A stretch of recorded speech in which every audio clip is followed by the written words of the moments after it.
레이 카운티 재무관 할리 킴이 일리노이주 감사관직에 도전합니다. 그녀는 레이 카운티 재무관으로서 투자 수익을 크게 높이고 온라인 납부 시스템을 개선하는 등 혁신적인 성과를 보여주며 주목받아 왔습니다. 감사관은 주정부의 지출을 총괄하고 재정을 감독하는 고위직으로 주지사 다음으로 중요한 직책 중 하나로 꼽히고 있습니다. 주정부의 수익과 지출을 관리하며 재정 건전성을 유지하는 데 핵심적인 역할을 합니다. 시청자 여러분 안녕하십니까? 10월 24일 금요일 미국 내 주요 뉴스를 정리한 세븐데이즈 헤드라인 뉴스를 전해드립니다. 연방사회보장국이 2026년도 소셜 시큐리티 연금의 생활비 조정 인상률을 확정 발표했습니다. 수혜자들의 생활 안정에 도움이 될 것으로 기대되지만 일각에서는 물가 상승세를 따라잡기에는 역부족이라는 목소리도 나오고 있습니다. 연방사회보장국은 24일 2026년도 소셜 시큐리티 연금의 생활비 조정 인상률을 2.8%로 확정했습니다. 이는 올해 2.5% 인상률보다 다소 높은 수준입니다. 이번 인상률 적용에 따라 평균 소셜 세큐리티 연금 수령액은 한 달에 약 56달러 늘어난 월 2,071달러가 될 전망입니다. 사회보장국은 이번 인상 결정이 최근의 물가 상승세를 반영한 결과이며 경제 현실을 반영해 수혜자들의 생활 안정을 돕기 위한 조치라고 밝혔습니다. 확정된 2.8%의 인상률은 내년 1월부터 약 7,100만 명의 소셜 세큐리티 수혜자에게 자동으로 적용됩니다. 특히 저소득층과 장애인을 위한 보조소득 수혜자는 이보다 조금 빠른 오는 12월 31일 지급분부터 인상된 금액을 받게 됩니다.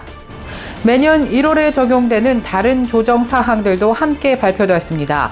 평균 임금 인상에 따라 소셜 세큐리티 세금이 부과되는 최대 소득 기준이 17만 6,100달러에서 18만 4,500달러로 인상됩니다. 한편 이번 인상률에 대해 비판적인 목소리도 나옵니다. 미 은퇴자 협회 조사에 따르면 상당수의 고령층은 2에서 3%대 인상으로는 생활비 상승을 따라잡기 어렵다며 최소 5% 수준의 인상이 필요하다고 응답한 것으로 알려졌습니다. 은퇴자 협회 조사에 따르면 노년층의 약 40%가 소셜 세큐리티 연금을 주요 소득원으로 삼고 있으며 연금액이 생활비에 미치는 영향은 절대적입니다. 특히 연금 수령액이 유일한 수입원인 저소득층에게는 물가와의 격차가 심각한 재정적 압박으로 작용할 수밖에 없습니다. 일각에서는 생활비 조정 산정 방식을 개선해서 62세 이상 시니어의 지출을 더 정확히 반영하는 새로운 물가 지표를 적용해야 한다는 법안 상정 요구도 계속되고 있습니다. 더욱이 연금 수령자들은 인상된 연금액의 일부를 메디케어 파트 B 보험료로 납부해야 하는 부담까지 안고 있습니다. 보험업계에서는 2026년 메디케어 파트 B 보험료가 상당폭 인상될 것으로 예상하고 있어 인상된 소셜 세큐리티 수령액이 실제로 시니어들의 수중으로 들어오는 실수령액은 기대만큼 늘어나지 않거나 오히려 줄어들 수 있다는 우려까지 제기되고 있습니다. 미국의 국가부채가 사상 최대치를 기록하며 연일 기록을 갈아치우고 있습니다. 불과 2달 만에 1조 달러가 늘어나면서 38조 달러를 넘어섰습니다. 코로나19 팬데믹 이후 가장 빠른 속도로 증가하고 있어 경제 불안정 우려가 커지고 있습니다. AP통신은 지난 22일 재무부의 지난 21일 자료를 인용해서 미국의 국가부채가 38조 달러를 돌파했다고 밝혔습니다.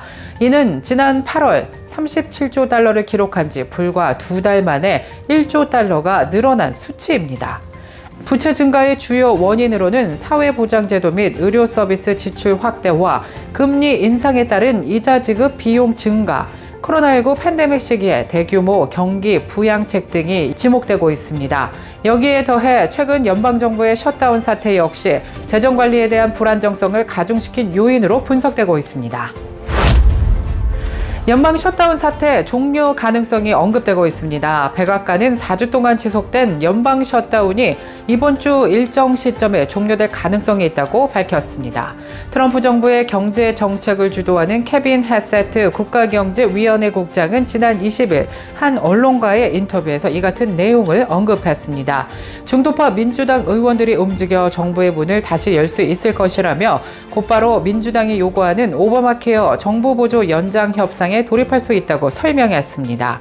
이번 셧다운 종료의 핵심은 ACA 오바마 케어 정부 보조금 연장을 둘러싼 합의입니다.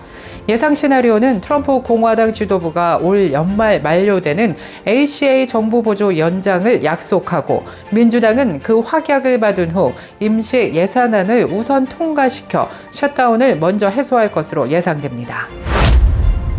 하버드 대학교의 올해 신입생 인종 구성에 큰 변화가 감지되고 있습니다. 흑인과 히스패닉 비율은 눈에 띄게 줄어든 반면 아시안 비율이 크게 증가한 것으로 조사됐습니다. 이는 지난해 대법원의 어퍼머티브 액션 위헌 판결이 본격적으로 영향을 미친 결과로 분석되고 있습니다. 뉴욕타임스와 블룸버그 통신 등 주류 언론들은 하버드대가 발표한 자료를 토대로 올해 신입생 인종 비율 변화를 보도했습니다.